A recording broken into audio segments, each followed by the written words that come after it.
Hello, my name is Kevin Cass, and I'd like to make a series of videos to educate you into what's actually going on, and hopefully help you make a more informed opinion from where you stand in all of these controversial subjects.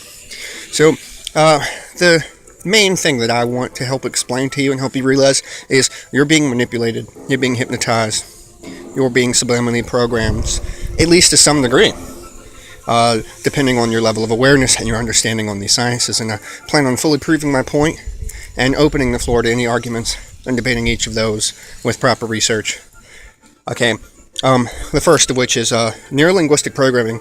Neurolinguistic Programming is basically hypnotism, but on a much more subtle and less obvious level. For example, the main art of it can be described as mimicking you. We've done that since we were kids, and it always worked and got under people's skins, but what about when we do it less obviously? Okay, here's how you neurolinguistic program someone, at least on a basic level. There's definitely an extreme, detailed science to this, but on a basic level, you simply walk, take a left step as they take a left step. They don't notice this shit. Take a right step as they take a right step.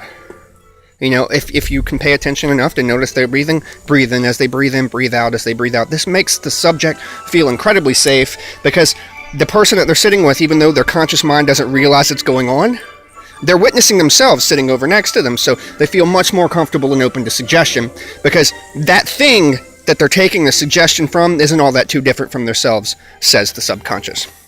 So it's more open to accept these new ideas. So do a little research into this because there is tons out there to be found. You got all your government and CIA documents and stuff showing you that they do these kind of things. Look into some of the projects like MKUltra and other manipulative semi-mind control techniques that we use today. Additionally, I think that you should look into the original television patent and all of Tesla's patents, for that matter, that tell you it's specifically designed to put subliminal flashes of different frequencies and suggestions in the background of the entertainment that you're watching, which, if you'll notice, it's called programs, television programs. You're being programmed, you're being manipulated, that's the idea. So look a little bit into that. Let me look at my little bulletin points here. Okay, another thing to note is there's no real difference when it comes to your brain's understanding between memory and real life. It doesn't know the difference. For example, there's experiments done where they would have somebody eat an apple and they would measure their brain activity. And then other experiments done where they would show a person an apple and measure the brain activity, and you would find that the same exact areas of the brain light up, showing that it doesn't know the difference. You may also find, and prove this in a different manner, I'm about to tell you how to get high off of your brain alone, and the chemicals that it secretes and commands it gives, of course, without ever having to spend another dime on drugs. So this is really easy, again, based on the principle that your brain doesn't know the difference between memory and real life. It really does not. And of course, your subconscious collects all of this information and is the greater part of the whole. Now, if you want to say you've smoked marijuana, this is easiest for most of you to understand, so I'll go with that.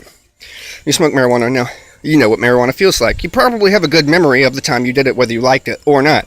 Okay, this is how you do it for free. Let's pretend that you and I were hanging out someday and we got really super baked on a joint. We're passing a joint or a blunt around because it's very easy to visualize. Okay, I want you, if you want to do this experiment, you can do it with coffee if you feel safer with that, or whatever. You can do it with anything. Anything that you've experienced before is here for you to use, and it's a tool. All of these are tools, suggestions, everything around you, just to help you learn to master and do these things for yourself at will. Powerful co-creator that you are. So you are supposed to remember through your five senses everything that you can about that experience you want to relive.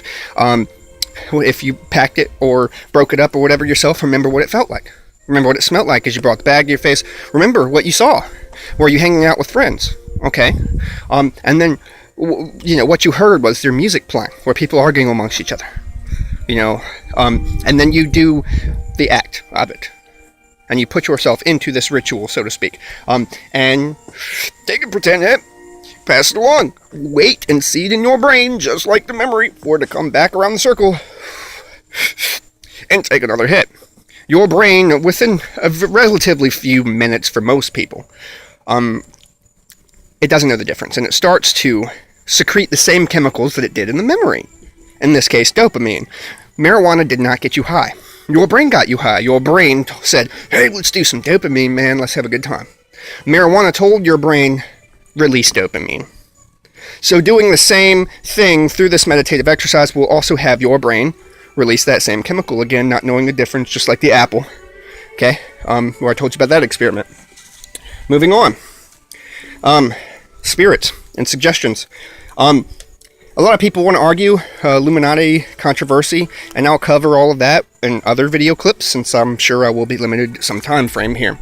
But it's important to note that in Greek philosophy, I mean, first off, the roots of these words and where they come from, and second, that there really wasn't much of a difference between spirit and thought when it came to the Greeks. Spirit comes from spiritus, which is Latin for breath, and psyche comes from Greek for soul. So it's very fascinating when you start to look at these things. So, it is hot. The spirit. Now I'd like you to think about the times that we use this word, we're not relating to the occult and stuff. And you hear it all the time in regular vocabulary. The spirit of joy, the spirit of Christmas, the spirit of depression. So you could consider spirit to quite well be a state of mind. However that comes about, no matter your religious background of how it comes to be, you can still consider this accurate. The spirit of Christmas, the spirit of giving. Some people don't have the spirit of giving. Do they not have the spirit? They don't have that thought. They don't have that gesture, that notion, that programmed understanding from being raised by good or bad parents or television or whatever you left the youth to absorb. We learn in yoga, we are the sum of the many stories that we tell ourselves, and what we do on a daily basis defines us. I saw a meme one time that said, so the religion that you were introduced to as a child just so happens to be the one true God?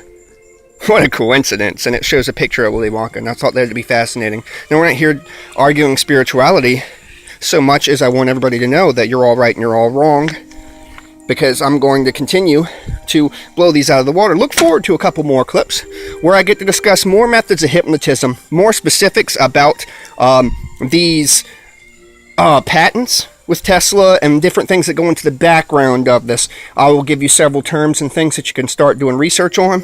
But before you even bother, start to realize this. There are people that, you don't get the whole story. This much you can acknowledge. You don't get the whole story. You don't know the whole truth. And people are much more rich than you and much more in a position to be able to control and manipulate what's already there than you are. That being said, Google is not your friend. I call it the devil's search engine as a joke. And neither is YouTube, which is owned by Google. You will actually find that YouTube will filter the results on truth videos and certain things and even put the important shit as the last result.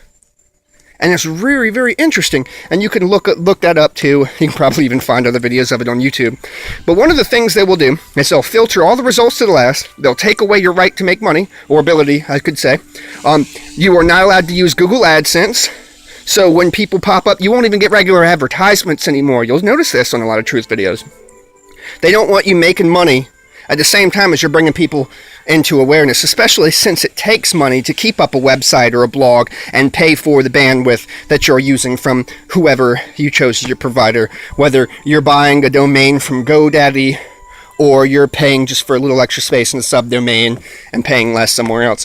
So note that, first and foremost, that when you do your own research, first off, start with DuckDuckGo. You will spend a little bit more time, but it also is a little bit safer. If you're researching things that you think will put you on a watch list, which does happen if you're a fan of Alex Jones, if you're into this kind of stuff, they do pay attention, because the people that talk and do too much are the people that are a threat, no matter what the truth is. If I am the god of the peoples or of this nation or whatever, so to speak, and I'm running the shit, then anybody who has enough power, enough people, enough movement behind it is a potential threat, no matter what my purpose is, good or bad. My name is Kevin Chaos. I'll see you in the next video.